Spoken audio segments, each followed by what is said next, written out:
clave para repensar y para reconducir la crisis actual, ¿no? Entonces, primero voy a hablar de qué implica echar una mirada feminista al sistema socioeconómico y qué vemos cuando miramos desde el feminismo. Desde ahí voy a pasar a lo que es en concreto la crisis, qué podemos decir sobre la crisis. De hecho, voy a plantear la pregunta de qué es la crisis, de qué estamos hablando cuando hablamos de crisis, luego las implicaciones de la crisis, el cómo se está resolviendo, digamos, a día de hoy, para pasar luego al final a, digamos, un poco y ahora qué, o las alternativas, dicho de alguna manera. Siempre que se abordan estas cosas hay como dos alternativas, o te metes en cosas muy concretas y desde ahí intentas pensar cuestiones más generales, o te vas a lo más general y luego desde ahí intentas aterrizar. Entonces yo voy a empezar por lo más general, no me va a dar tiempo a aterrizar, entonces lo del aterrizaje yo lo dejo para el debate, que seguro que salen muchísimas cosas. Entonces, para empezar, ¿de qué hablamos cuando decimos que queremos mirar el sistema socioeconómico desde el feminismo? El sistema socioeconómico que tenemos actualmente, ahora lo argumentaré, es absolutamente perverso, en el sentido de que su objetivo final, que debería ser sostener la vida, no es el objetivo, sino que es el medio para el proceso de acumulación de capital. Entonces tenemos un sistema perverso y un sistema insostenible, y necesitamos hacer una crítica durísima al sistema socioeconómico que tenemos. Y para hacer esta crítica durísima necesitamos la convergencia de distintas miradas críticas. Entonces el feminismo es una de las miradas críticas clave, que tiene que confluir con otras. Es decir, no planteamos la mirada feminista como la única mirada ni la hegemónica, sino como una mirada que va a cuestionar la raíz de los problemas y que tiene que confluir con otras. Y de manera, yo creo, especialmente importante con la mirada ecologista, diría. Pero bueno, luego esto también lo podemos debatir. Entonces, mirar el sistema socioeconómico desde el feminismo implica dos cuestiones claves. En primer lugar, y la central, yo diría, es, como comentaba Reyes, que tenemos que descentrar a los mercados capitalistas. Es decir, no podemos seguir teniendo en el centro de nuestro punto de mira los flujos monetarios, la ida y vuelta de dinero, la oferta y la demanda, los mercados y sus necesidades y sus procesos. Los mercados se han constituido en el epicentro de nuestro sistema, pero también han colonizado nuestra capacidad de ver el mundo y sobre todo de imaginar alternativas políticas. Entonces tenemos que descentrarlos y poner en el centro, como comentaba Reyes, los procesos de sostenibilidad de la vida. Es decir, cómo generamos los recursos que necesitamos para vivir vidas que merezcan la pena ser vividas. Y desde aquí se nos abren muchas preguntas y complicadas. ¿Qué es una vida que merece la pena ser vivida, para empezar? ¿Qué agentes y qué esferas económicas están interviniendo en generar esas condiciones? ¿Qué prioridad se le da a generar recursos para una vida que merezca la pena ser vivida en el actual sistema? Pero digamos que la apuesta central es poner en el centro la sostenibilidad de la vida. Este sería como el primer desplazamiento clave mirando la economía desde el feminismo. Y el segundo sería poner también en el centro las relaciones de desigualdad entre mujeres y hombres, o incluso ir un paso más para atrás y preguntarnos qué es eso de ser mujer y de ser hombre y por qué tenemos que construir el mundo dividido en dos, ¿no? Un mundo binario. Entonces, ¿cómo el sistema socioeconómico reconstruye las relaciones de desigualdad entre mujeres y hombres, pero más allá, cómo se reconstruyen las relaciones de poder? Porque no entendemos tampoco el género como algo aislado de otros ejes de jerarquización social.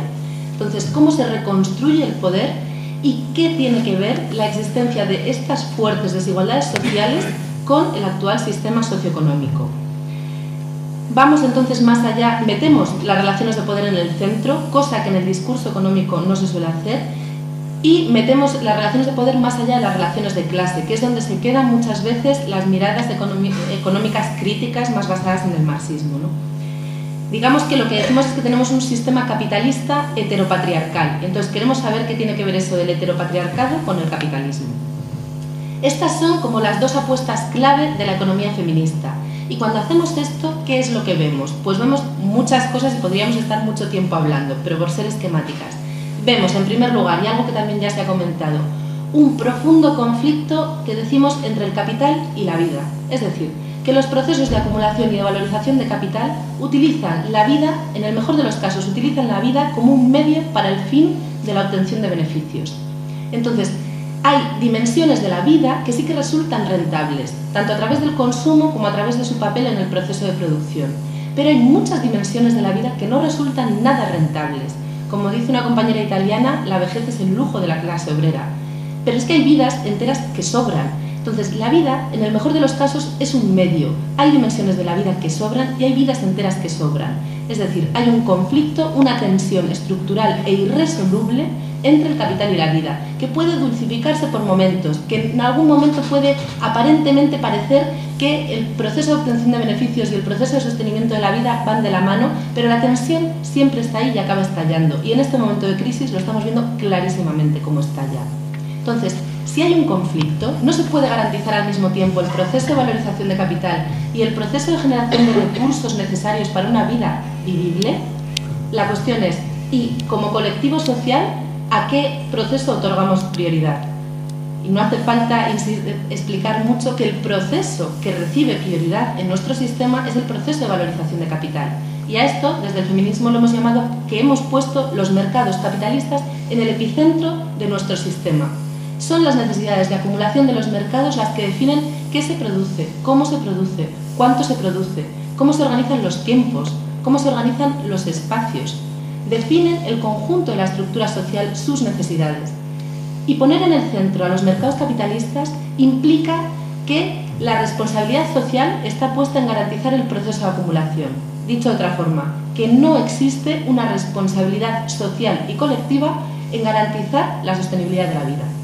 Entonces, poner en el centro a los mercados implica que no existe esa responsabilidad social en sostener la vida. Y sin embargo, la vida tiene que seguir adelante, porque si no hay vida, tampoco hay mercados. Entonces la pregunta es, ¿y dónde se pone la responsabilidad de sostener la vida? Y lo que decimos es, la responsabilidad de sostener la vida no es colectiva, sino que está privatizada. Privatizada fundamentalmente en los hogares. Entonces son los hogares donde se reajusta el sistema económico y donde se asume la responsabilidad de que la economía, en tanto que generación cotidiana de bienestar concreto para personas concretas, salga adelante. Entonces tenemos un sistema donde la responsabilidad de sostener la vida se privatiza en los hogares y se feminiza, porque en los hogares es una responsabilidad que se entiende como femenina. Está feminizada en un doble sentido: material, porque la mayor parte de los trabajos que sostienen la vida los hacen las mujeres, pero también en un sentido simbólico, porque se asocia al rol de lo que se entiende por ser mujer, de la feminidad. La responsabilidad de sostener la vida, por tanto, se privatiza, se feminiza y se delega a lo que llamamos las esferas invisibles del sistema socioeconómico, aquellas que no vemos, de las que no hablamos, que no tienen derechos sociales, que no llevan una remuneración, sobre las que no discutimos, por ejemplo, de las condiciones laborales. Es decir, hablamos de invisibilidad en un sentido multidimensional, que en última instancia implica que quien está asumiendo esa responsabilidad no está accediendo a la ciudadanía económica y social. Es decir, que asumir esa responsabilidad no te hace ser ciudadana. Lo que te hace ser ciudadano es estar, digamos, en el otro lado. No te hace ser ciudadana y decimos invisibilidad también en el sentido de que ahí no existe poder para cuestionar el conjunto del sistema. Entonces son esferas invisibles en el sentido, o sea, en última instancia, la clave es que son invisibles porque no se puede articular conflicto político, no se puede sacar a la luz precisamente esa tensión entre el capital y la vida que ahí se está absorbiendo. Digamos que un sistema económico pervertido, cuyo fin último, que debería ser sostener la vida, es simplemente, y en el mejor de los casos, un medio para un fin distinto, solamente es socialmente legítimo en la medida en que no veamos el conflicto. Y para no ver el conflicto lo tenemos que delegar a las esferas invisibles de la economía.